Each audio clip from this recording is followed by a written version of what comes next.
Hey guys, my name is Jennifer Brave, and today I'm going to be talking about a form of abuse called intimidation. The last video that I made in my series on identifying abuse talks about nonverbal threats. That is a form of intimidation, but today I want to give a broader view of what intimidation is. Intimidation is a form of bullying, and it can take on many different forms. So here are some examples from my personal life.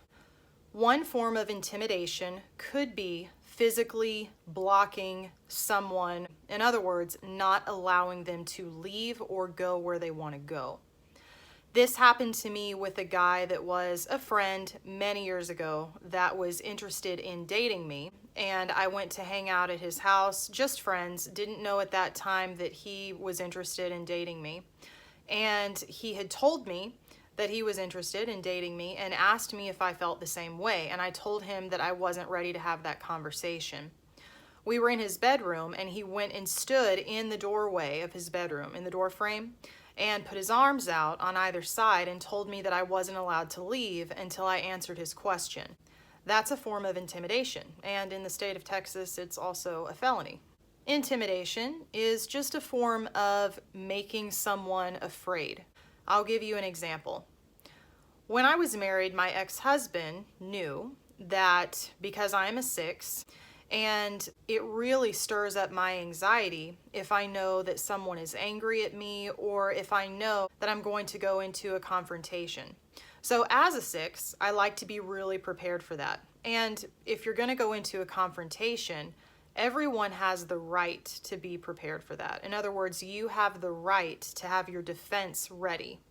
But in order to do that, you need to know what the confrontation is going to be about. So one of the things that my ex-husband would do to me is he would call me while I was at work because he knew that A, I couldn't take calls at work, and B, if I couldn't stay on the phone for very long. And he would make a passive statement like, "When you get home tonight, I want to talk to you. I'm angry about something." And I would say, "What do you want to talk about?" And he would say, "Don't worry about it. I'll tell you when you get home." And on the surface, that seems like a simple thing. I mean, I'm sure there are a lot of people that do that. Sometimes it's easier to just talk about it when you get home. For some people, perhaps even other 6s, knowing about it in advance could cause more anxiety.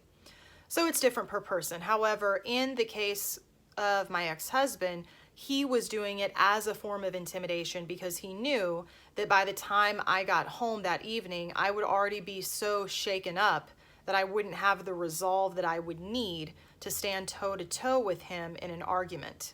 And that was one of the ways that he maintained control over me. Another scare tactic he used happened just prior to my filing for a divorce. A year prior to filing for the divorce, I had told him that I had had an affair. And we kind of worked through all of that as best as we could. Anyway, obviously it didn't go that well. And I left a lot of the details out. Like, I didn't tell him who it was, and he didn't want a lot of the details for obvious reasons. The more that you know, the more real it can feel and the more personal it can feel. Sometimes, especially in the case of having an affair, sometimes, don't ask, don't tell. The less details there are, the better. And one night when I was out with my best friend, I came home, and he was already in bed asleep, and out on the kitchen counter, my journal that I kept was out wide open, and it was open to a page where I had written about the guy that I had had the affair with, and my husband had put his wedding ring on that page. And again, to most people on the outside, that can look like a normal thing. You know what I mean? Affairs are hard. It could be just his passive-aggressive way of saying, I want a divorce, I'm not happy. For some people, it's hard to have that direct confrontation. But my husband knew that I was very sensitive to rejection and being abandoned because as a 6, I want to have my family unit intact because that's a form of security for me. So he knew that one of the ways to really get me riled up was to suggest that if I misbehave or if I do something that he just doesn't like, I'm going to lose relationship with him. So in that particular case, it was a form of intimidation. Never mind the fact that he read a journal, which is a private place, so he violated that boundary. That in and of itself is a whole other type of abuse. To this day, another form of intimidation that he likes to use is he'll drop the word lawyer anytime he can. And the reason that he does this is because when we were going through our divorce, I didn't take it well at all. I was the most broken person, for lack of a better way to say it. I was a 6 going through a divorce. I had no sense of self. He and my family of origin were the only things that I knew. That was life. They were my entire support system. And after filing for a divorce, I mean, obviously I lost him and his family as a support system, and I wound up losing a lot of my family and a lot of my friends as well.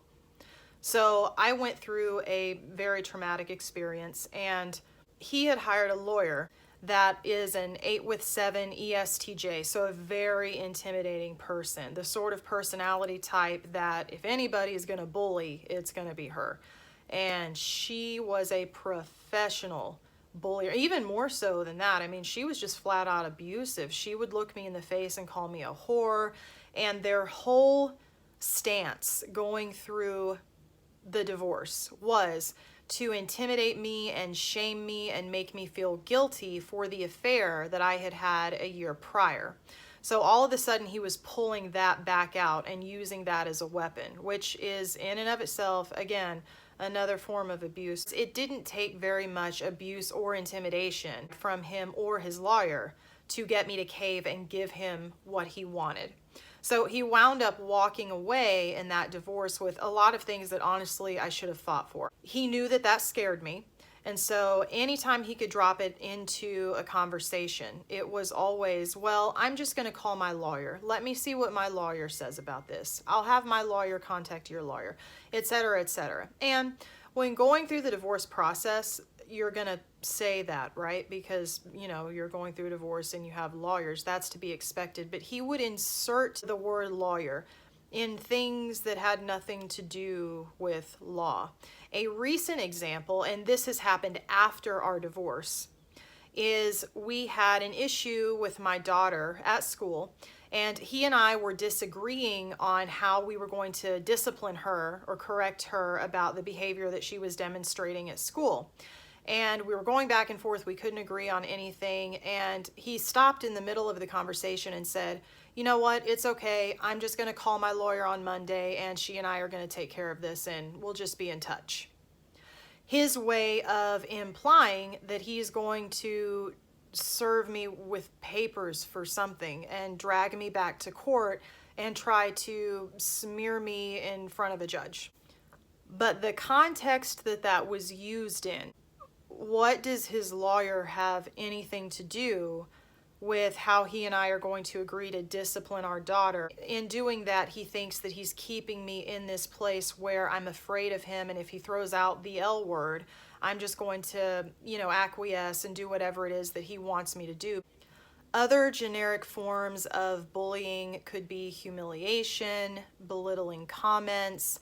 It could be if an abuser is in public with their victim and they want to bully the victim, they may shame the victim and do it in public so that the victim feels embarrassed. And especially if the abuser is a narcissist, they're probably going to be really good at getting people in on their perspective.